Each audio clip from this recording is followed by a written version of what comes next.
ಅದು ವಿಡಿಯೋ ಟೈಮಲ್ಲಿ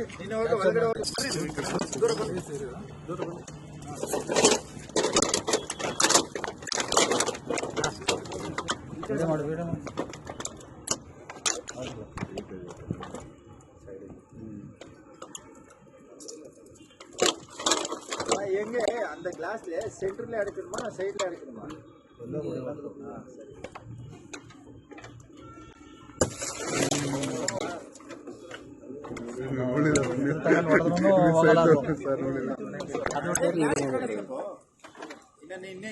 ಇಮ್ರಾನ್ ಇರೋ ಕಡೆ ಬಾ ನೀನು ಇಮ್ರಾನ್ ಇರೋ ಕಡೆ ಬಾ.